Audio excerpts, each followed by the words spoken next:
operating costs, cash spending. It's got to be time for some Foxborough Finance. We've got the Pharaoh of Foxborough Finance here with us. Let's kick it off because you're about to be locked in to the Locked On Patriots podcast.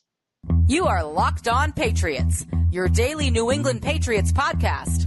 Part of the Locked On Podcast Network, your team every day.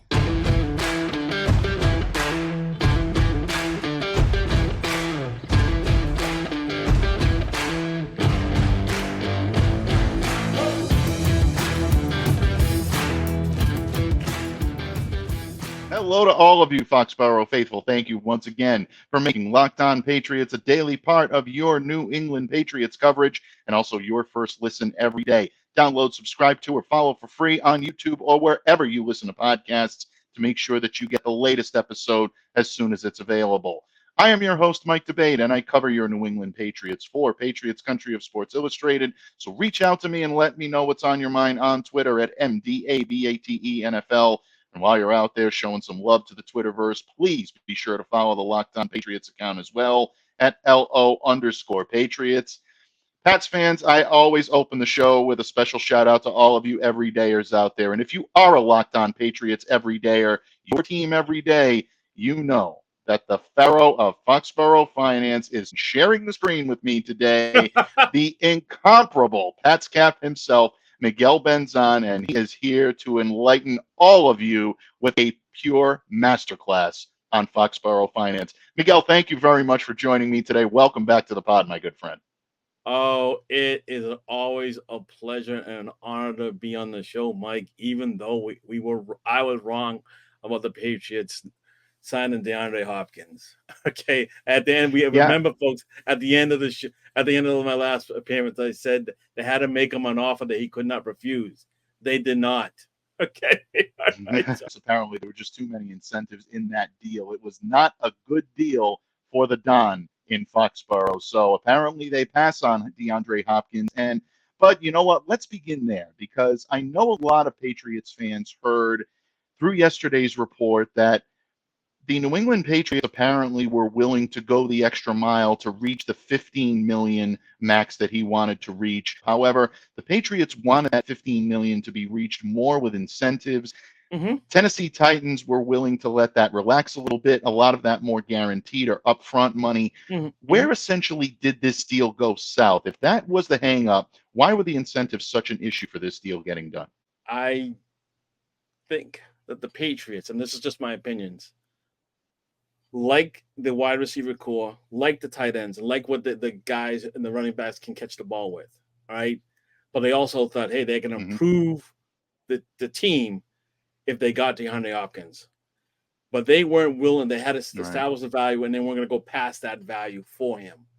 And so what? Parker got half of his deals in incentives. I can imagine that if we believe the reports, Hopkins got 12 in cash and has the opportunity to earn $3 million in incentives. All right. So 12 divided by 15 is 80%. I'm thinking that the Patriots probably offered him the $15 million and probably said, hey, we'll give you $9 million, $9 It was $6 million in incentives. All right, which is 60%. Mm-hmm. I can understand if Hopkins at the end of the day said, I'm going with the most money. He didn't even wait for a player to get hurt in training camp. He didn't even wait for the Jets to do whatever they're going to do with Denzel Mims. He said, he thought to himself, and probably correctly, this is going to be the best offer I'm going to get. I might as well take it now. The Chiefs had offered him $4 million in cash with the opportunity to get $6 million incentives to get to 10. So the Patriots and I think the Chiefs are offered around the same amount of incentives. The Patriots offered a bigger base, but at the end of the day, Hopkins went with the money. It is what it is. And I guess one reason for the next topic is talk about cash spending. folks, I don't know what to say about we got some figures and things in there to show, some slides in there to show you, but for people to go automatically to say that the Patriots are cheap, Patriots are not willing to spend, I don't know what I've if you listen to this podcast, you've listened to me say this once, if not 1,000 times. Cap spending has nothing to do with winning. All right. My good friend Troy, Texas Cap, has a Substack newsletter. He wrote about the same thing, about cash spending and his lack of correlation to winning. Earlier this month, I highly recommend you read it. So if we could put that up, that'd be great. Okay, so you can see here, the Patriots are close to the bottom of spending, but in terms of wins, all right? And I will have to say this. This goes from 2011 to 2022. So it does not include the spending for Brady's, when Brady became the highest paid player in the league in 2010. That signing bonus happened in 2010, so that's not included in that. So the Patriots might have been a little bit higher if we went down to 2010. Look at the far left, the Cleveland Browns. All right, look how much they have spent and how many little wins they've had for that. That's all I gotta say. Look at Kansas City, and continual playoff contender. The Pittsburgh Steelers. Tomlin has not yet to have a losing record. All right, one of the lowest cash spending teams. All right, that's all. I'm fighting an uphill battle, and of course, one thing I wanted to say is they don't talk about incentives. All right, for example, the Patriots have $8 million in LTB incentives. Now, Mike, can you bring up that slide? I can. Okay, so folks, look at this. Several teams don't even have LTB incentives in their deals. All right, Patriots have $8.18 million. All right, which means, and if you take out the Patriots average, you'll see it's just about the average is about $1 million. So the Patriots have 8 times as much as the average team. That's seven. Let's talk about that $7 million difference. All right.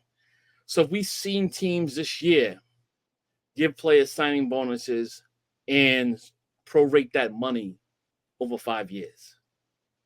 So let's say the Patriots, instead of using incentives, all right, and now they have this $7 million to allocate the other players another way. All right, could have given the players, numerous players, $35 million in signing bonus, prorate that over 5 years, and have that $7 million hit the cap the same cap allocation, but your spending would have been up $35 million because these incentives, folks, all right, in NFPA, these incentives do not account against the cap, their cash total, until they're earned. So after the regular season is done, the NFPA says, hey, this guy's earned some of his incentives. This guy's blah, blah, blah, blah, blah, blah. All right? They do that after the season. All right? And because the Patriots have about close to $40 million in incentives total, all right, they're at a disadvantage right now when you use the cash spending total. Because somebody had asked me this on Twitter, what would you guess how many incentives would they earn this year? Each year has been different because they definitely have a standard. They definitely don't have a standard incentive amount. Different players get injured. All right, like last year, Trent Brown earned all of his incentives. All right, which is why the Patriots had a negative adjustment in going into this year, which was you briefly showed that in the prior slide. All right, so when we hear the beat writers talk about the Patriots cash spending now at this moment, I feel that they should mention the Patriots having LTB incentives and incentives period. All right. And it's not like it's close. The other teams are close to the Patriots in LPT incentives. The Patriots are 8 times the league average. 8 times league average. All right. Okay, but that's not in the total. That's not in the cash spending total. But but you can't spend that. You can't allocate that. That $8 million is on the cap. You can't spend. That's not count zero against the cash right now. But it's $8 million against the cap. There's nothing. The Patriots are tied in that sense. All right. Mm-hmm. Okay, so let's go back into the slide you showed about adjusted cap numbers. Okay. All right, here. All right. So, okay. So this is the league year cap is $224.8 million. All right. You'll notice that the Patriots near the bottom in terms of carryover. All right. So they only carried about $1.2 million. The average team carried about $4.3 million. All right.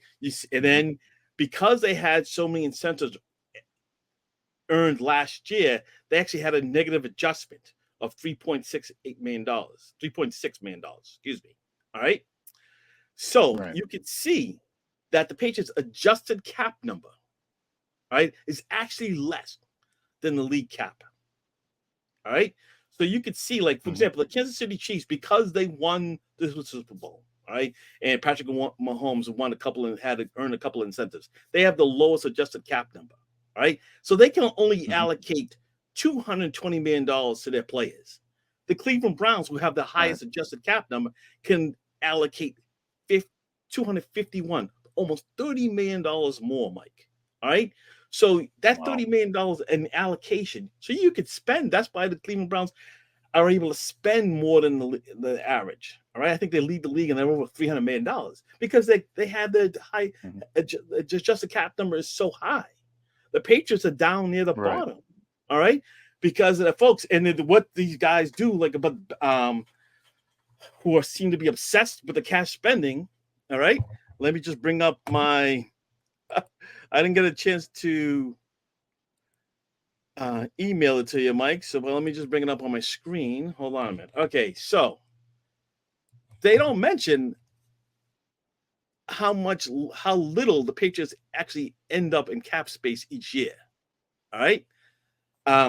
We see right here they were down for this $1.2 million. The year before, $100,000. The year before that, they had a ton of cap space because they had the opt-outs.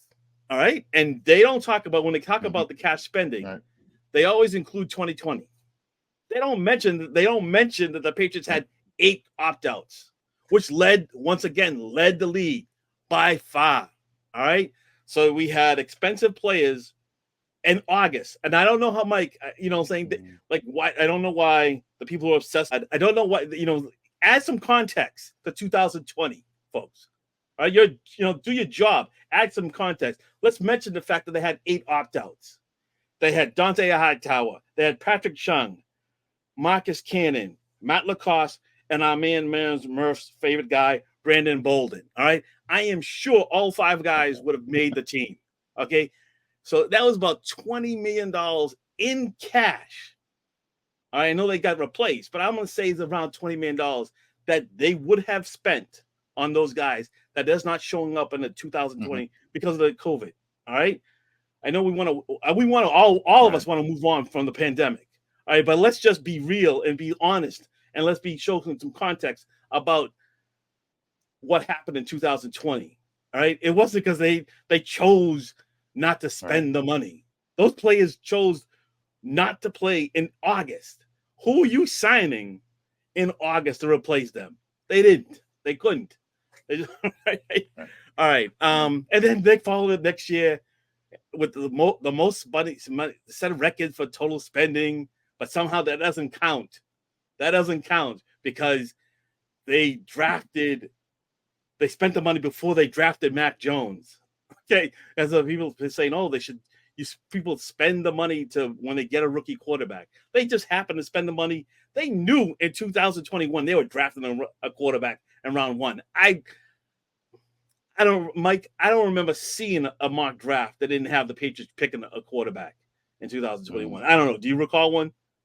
I don't. I was pretty much on the Mac Jones train right from the Yeah, I know. start. I I thought know he you was going to be are. their guy. But most of them, I mean, whether they had them trading up for Justin Fields or for Trey Lance, or whether you had them selecting a quarterback in the later rounds, mostly, or the later picks, I should say, most people had the Patriots dipping into the quarterback well, either in the first round or at the very latest in the early second round. You very, very seldom saw someone leave that position off of that depth chart or off of their picks for a good long while. That was something that was almost a foregone conclusion for the Pats. Okay. Folks, it is always amazing when the Pharaoh of Foxborough Finance comes in, really enlightening us all, myself included. It is a masterclass for myself as well, to really see the correlation between cash spending, between winning, and the impact that incentives have on the New England Patriots, as well as all 32 NFL teams when it comes to setting your salary cap for the 2023 or any NFL season. But we're not quite done with the PatsCap just yet, because in just a moment, we're going to talk about the approximately $16.93 million that the Patriots have available.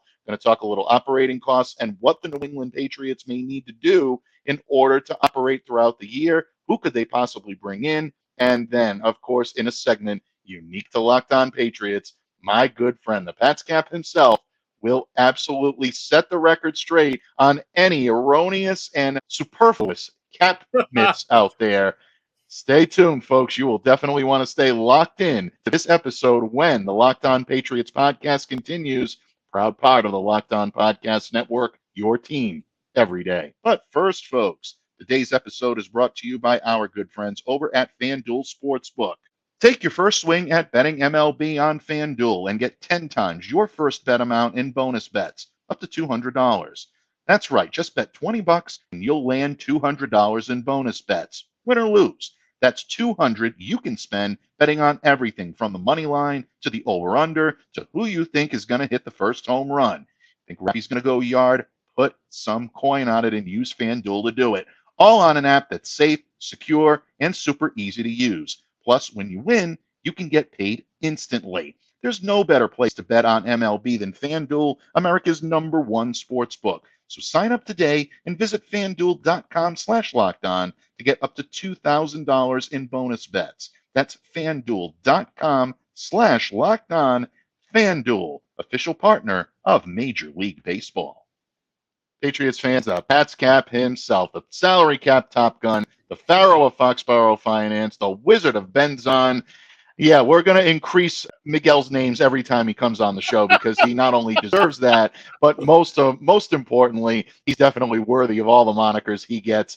My main man, my good friend, Miguel Benzan, is joining me here today, already breaking the wisdom and counsel meter when it comes to cash spending, incentives, all the impact that it has on the New England Patriots roster and the New England Patriots operations for 2023 and beyond.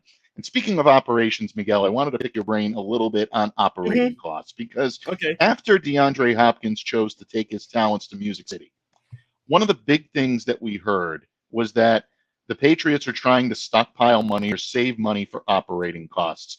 You kind of give this masterclass to us each and every year, but we've got a lot of first timers, we got a lot of newcomers, a lot of new everydayers out there that are listening to Locked On Patriots.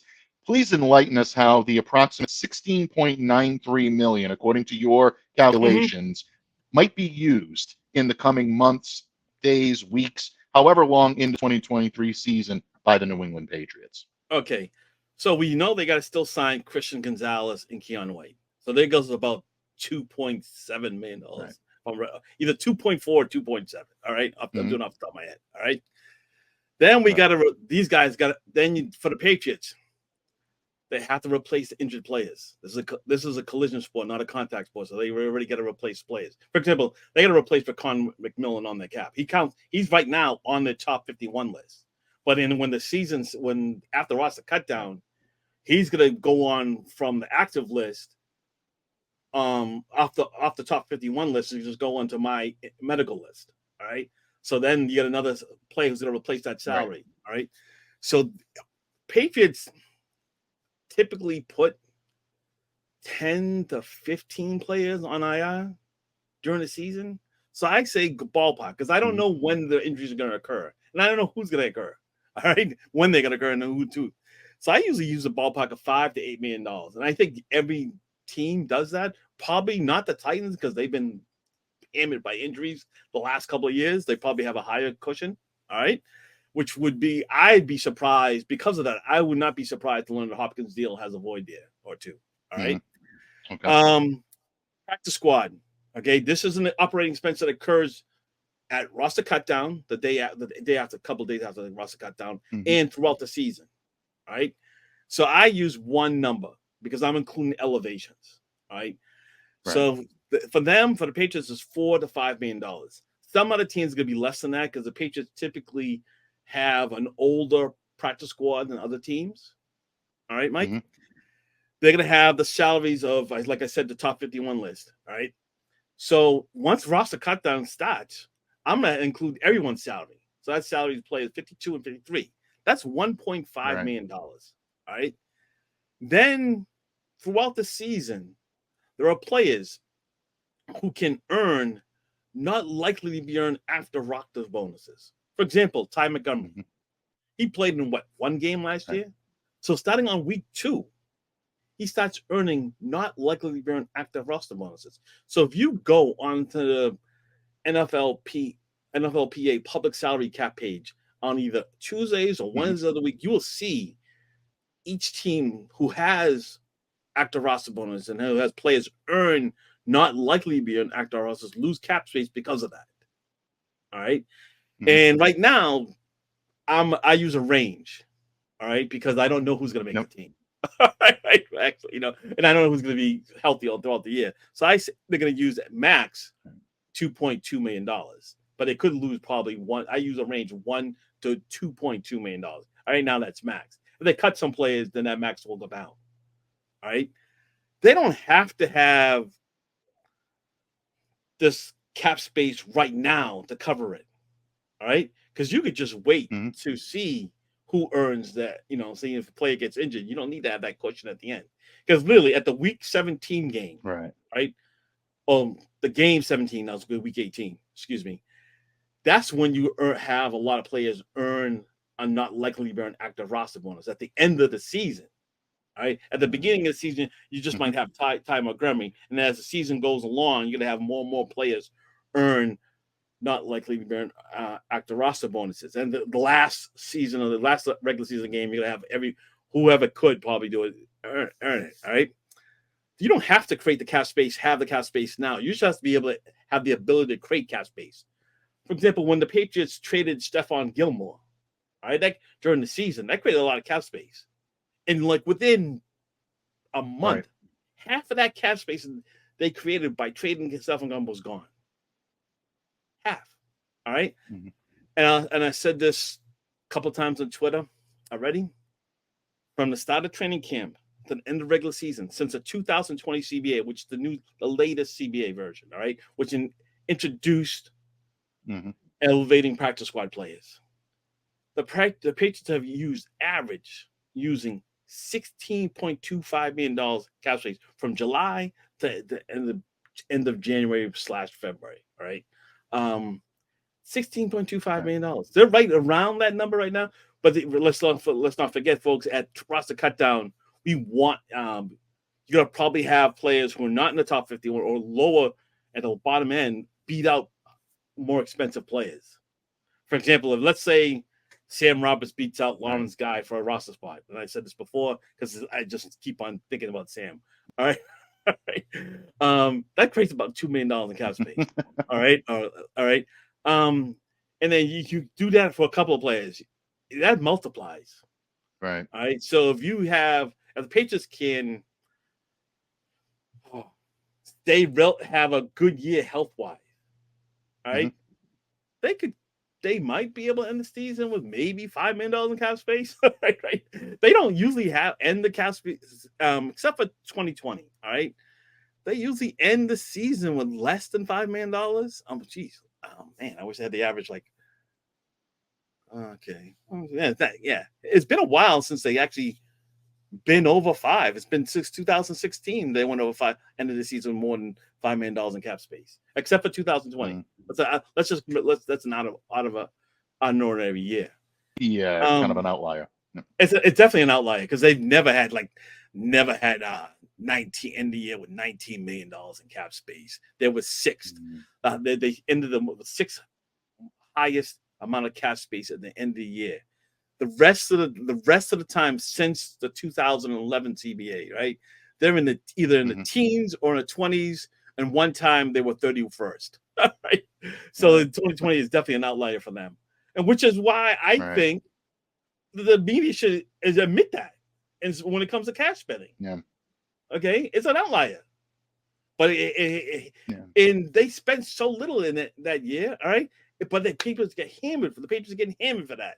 But I think you make a great amount of sense, and I think you actually enlighten a lot of us when it comes to the correlations there. And again, when it comes back to cash spending, the knee-jerk reaction is always to go for, oh, well, the Patriots didn't spend the money. They're not investing the money into the team. You don't see all of the behind-the-scenes stuff that goes into it, folks. All of the incentive work, the outliers, like Miguel said, in 2020 with COVID-19 and some of the difficulties that put the Patriots into, and the fact that they very seldom go into the end of the season with more than $5 million in cap space available. This is something that New England Patriots always look to keep a little bit in reserve for operating costs, but I think, Miguel, you've articulated it extremely well in terms of what the Patriots need to operate, what they like to typically use to operate, and then what they can do throughout the season. So we're seeing guys like Leonard Fournette, Darrell Henderson coming in for workouts. These are probably lesser deals that the Patriots will be able to work with. Dalvin Cook is probably going to want a little more than they're going to be willing to spend at this point, but at the same time, there is still availability, folks. And if the Patriots really want to make this work, they can. They could have brought DeAndre in to do that. They, like Miguel said, put a cap on exactly what they were willing to spend for him. Tennessee exceeded it. The Patriots wouldn't exceed it. That's why he's in Nashville now. So one more thing about cash spending. When they had Tom Brady, right?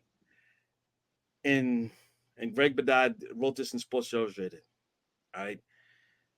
In 2013, he agreed to extension. Before then, he met with Robert Kraft. Robert Kraft convinced him, I don't want to pay my quarterback more than 18% of the cap. All right. So that's when Brady started taking a discount. All right. They kept on winning. They kept on winning with Brady taking a discount. All right. Or you could say that because Brady took a discount, they won. And yet people continue to complain that the Patriots should have spent more while they were winning. All right. You're a business. I'm going to ask you, if you're a businessman, all right, and I go to you and to Bob Kraft in the meeting and I say, you should spend more. The first thing he's going to ask me, why? What's the why? He's going to say, we're winning right now and I'm having my expenses low. So why am I going to increase my spending and cut into increase my expenses and decrease my profits? He owns the Patriots. One reason is to make money. So these folks who are complaining about how much the Patriots didn't spend when they were winning are saying the Bob Kraft should have went out of his way to lower his profits. And for what reason? Yeah. When the other teams you didn't see a correlation between cash spending and winning for the other teams. All right. And they kept on winning. Yet Bob Kraft is getting considered cheap. I'm like, I could not imagine, like, if I was working for the Patriots, hey, Bob Kraft, you should spend money. Why? Because people want you to. Why he bought the team to help himself make money. Why should he increase his expenses? For what reason? For just to get not criticized? Come on. Yeah, essentially you're looking to win just, points, in the social media universe. Yeah. And believe it or not, whether you spend money or whether you don't, if you're hoisting those Lombardi trophies, they're the same size, whether you invest 20 million, 2 million, 200 million, doesn't matter. If you're getting that trophy, you've done what you need to do for the operation. And the Patriots are willing to spend. We saw that in the offseason in 2021. They brought in a lot of guys and they spent a lot of money on players that maybe some hit, maybe some missed, but they weren't afraid to write the checks and spend money. So this is a very, very good, eye-opening, enlightening class of Foxborough Finance. And I, for one, have been taking notes like Mad Miguel. But you know what, bud? We wouldn't be doing you justice, my friend. We would not be really, I think, satisfying the requirements here for a true Miguel Benzan visit to Locked On Patriots without giving you the opportunity and the freeform opportunity to close the show today to set the record straight. Are there any erroneous cat myths floating around out there in the Twitterverse that you've seen that are kind of rubbing you the wrong way that you really need to make right? Floor is yours, my friend. Take us on. Okay, I got to talk about the future cash spending. Okay, so Mike, if you could bring up where I talk about the number of players the Patriots have signed, rookies and veterans. Okay, this is a great point here. Just look at Trent Brown. All right, this, folks, this is the secret. This is the salary cap. This is an NFLPA report. All right, look at Trent Brown's number, $6.5 million. You notice his cap number is $12.25 million. What's the difference? His incentives. Mm-hmm. I was just showing you proof that incentives are not included in the cash total. On July 5th, PFF wrote an article about salary cap health. You notice the Patriots are second. Ask yourself, Mike, how many articles did you see in the Boston media about this? This is a good thing for the Patriots to be second in salary cap health. All right. How many articles did we see in the Boston media about this? Okay, I'm putting out. I don't. Yeah, I mean, I'll mea culpa myself. I'm not going to call anyone else out, but I didn't do one. Yeah. Okay, but I didn't see that many. But let's just say it was second to last. We would have seen a lot more. That's all I'm going to say. Mm-hmm. That's all I feel. That's how I feel. And trust me. Yeah. Try to convince me that I'm wrong. That if I see your point. I definitely do. If they were second to last, we would have seen articles. The second to the top, we're not seeing any articles. So you have leads me to believe like, hey, then if you want to be negative about the Patriots, that's what they're gonna lead off with. And somebody says like, I carry the water for the Patriots. I'm an optimist in real life. All right. So why shouldn't I look at the bright side of things? Why shouldn't I expect the journalists to show the entire context, not just what the negative numbers are at? Okay. So let's go. Okay. There's my setting the record second rate, because this should have been, I swear, that should have been a couple of articles by somebody. All right. Whoever. All right. Let's show the numbers with the future players on the team. So they talk about future cap spending and like as if it's a fixed number. All right. Okay, but look at 2026. The Patriots have very few. One veteran, Joe Cardona, on it signed for that year. Do you really? Does anyone listening to this? I swear, if you listen to this and you think at March 26th that the Patriots only have 13 players on their roster, all right, I got nothing. And you believe that, I got nothing to say to you. I got nothing. That's not going to happen. They're going to have at least 51. Right. All right. And so that number, that cash spending is going to be higher. All right. And you'll know that I'll talk about the difference between me and OTC. Basically, I'm saying I know for a fact, I am just assuming that Christian Gonzalez and Keon White are signing deals. So their numbers doesn't include that. Right. Okay. They wait till the OTC waits till the players sign the rookie deals before they add to the cash spending. All right. In 2026, all right, that's several seasons from now. I am willing to bet that hardly anyone who's listening to this will be able to tell us now for sure who's locked to be on this Patriots roster for that year. So why are we care about how much cash spending as today we're doing in 2026? You cannot. How many players can you possibly name, Mike? You think for sure are going to be on that roster in 2026? I'd say maybe Christian Gonzalez and a good Mac Jones. All right, and maybe Cole Strait. All right, other than like, there's not that many. I'm like locked down. It was like, and they don't put like an example like in the cash. It's true. I mean, yeah, and say they don't mention that Mac Jones is on his rookie deal. They criticize the Patriots for not spending while he's on his rookie deal, but they don't mention in the future that he's only signed through 2024. So 2025 he counts zero against the cap. 2060 counts zero against the cap. All right. Either if you're going to extend him or pick up his option, that number is going to be $20-30 million. That doesn't get mentioned. There's lack of context. Absolutely. And so, and I said to this in the last show, Mike, I think I'd rather have the Patriots in this position because if Mac Jones works out, all right, and we're both believers in him, then you have the cap space to not only extend them, to continue to build around them. If it doesn't work out, you can quickly shift, Mike, and acquire an expensive veteran quarterback and draft a replacement.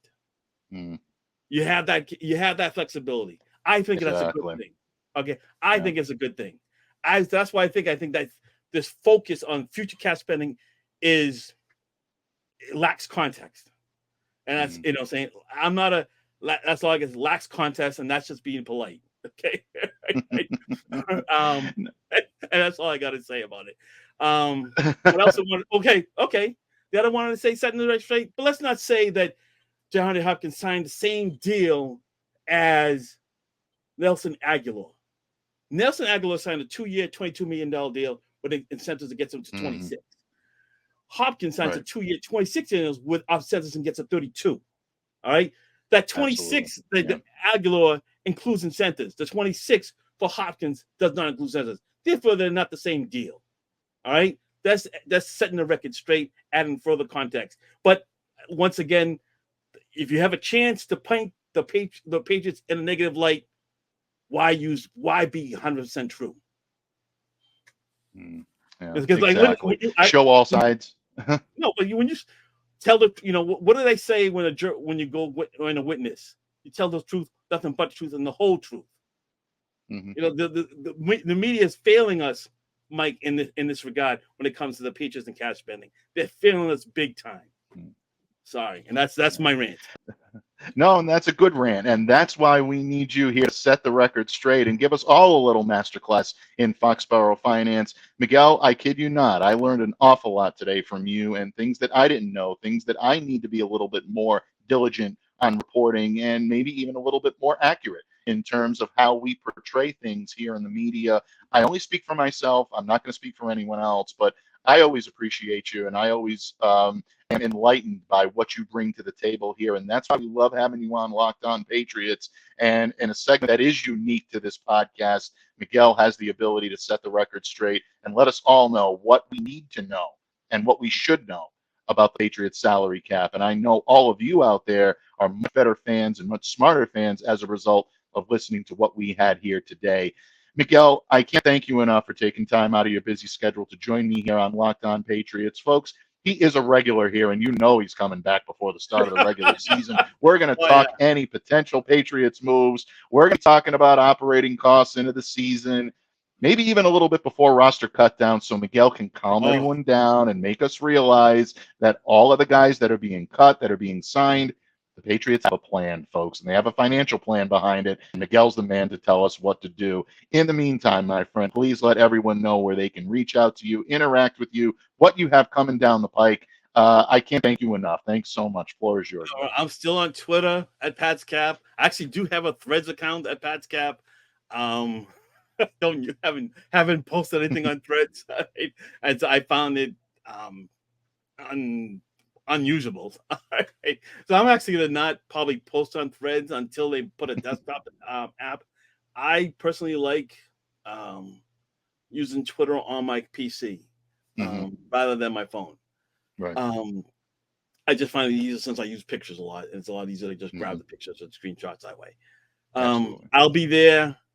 I'm expecting the Patriots, like I continue to say this, to sign the 2 first round picks. And then we'll see what happens. And I'll just say this, folks. Patriots are going to start training camp next week. They'll put a couple players on PUP. They'll put a couple players on non-football entry list. Okay, I wouldn't worry. As long as they're on the active PUP and active NFI, don't worry about it. They have until the roster cut down to come off the active list. Active PUP and active NFI. Right. So I would not worry about it. I do expect the Patriots to sign to fill out those 2 roster spots, and we'll see who they are. If we had done the show last week, my guess would have been a wideout and an offensive tackle. So of course they're looking at running backs. And 2 pretty good ones as well.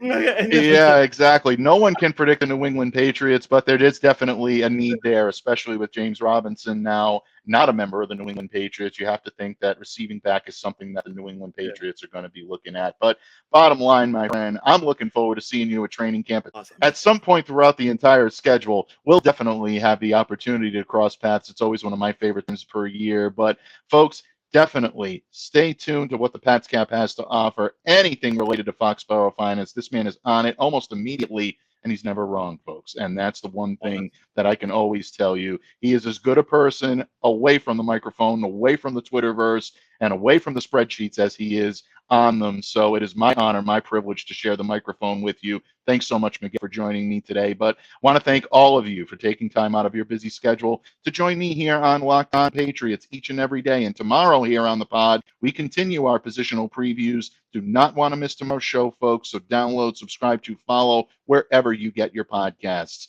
In the meantime, on behalf of my good friend, the PatsCap himself, the Pharaoh of Foxborough Finance, Miguel Benzan, I'm Mike Debate, reminding you to stay safe and to stay well and to be the change that you wish to see in the world. Have a great day, everyone. We'll see you again back here tomorrow on Locked On Patriots.